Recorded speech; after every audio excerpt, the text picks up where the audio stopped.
Greenland ហាងចូល Century Center គឺជាអគារខ្ពស់នៅក្នុងស្រុកសៀវសាននៃទីក្រុងហាងជូវប្រទេសចិនវារួមបញ្ចូលទីស្នាក់ការកណ្ដាលរបស់ក្រុមហ៊ុនអាជីវកម្មទូទៅសន្តាគារលំដាប់ផ្កាយ5សិក្សាទំនើប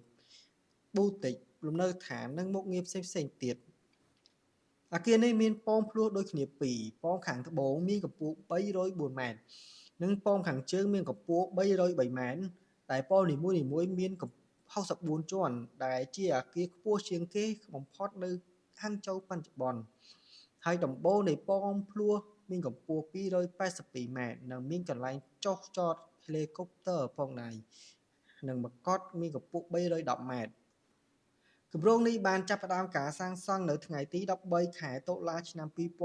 2017និងហើយគ្រោងនឹងបញ្ចប់មុនការប្រកួតកីឡាអាស៊ីឆ្នាំ2022ទីបំផុតវាត្រូវបានបញ្ចប់នៅឆ្នាំ2023រូបរាងពណ៌សងខាងគឺចេញពីអក្សរហាជាអក្សរទី1នៃភិនអ៊ីនរបស់ហាងជូវដែលតំណាងឲ្យការរីកចម្រើនភាពសុខដុម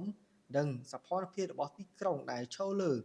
ផ្ទៃដីសំណង់77,572ម៉ែត្រការ៉េនិងផ្ទៃដីសរុបគឺ53,892ម៉ែត្រការ៉េអគារនេះមានព្រំប្រទល់ជាប់មជ្ឈមណ្ឌលពិព័រណ៍អន្តរជាតិហាងជូវនៅភាគខាងកើតវិថីប៉េជីងនៅខាង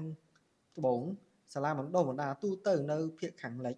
និងទន្លេជីជានៅភាគខាងជើងស្ពានអាកាសសាធារណៈនិងអំពូល LED ផ្លាស់ប្ដូរពណ៌ជាង6000នៅក្នុងប្រព័ន្ធ Glassing របស់អគារនេះបង្កើនឲ្យមានសោភ័ណភាពខាងក្រៅរបស់អគារដ៏លេចធ្លោប្រឈមមុខនឹងសំណង់និងផ្លូវសំខាន់ៗដែលនៅជិតខាង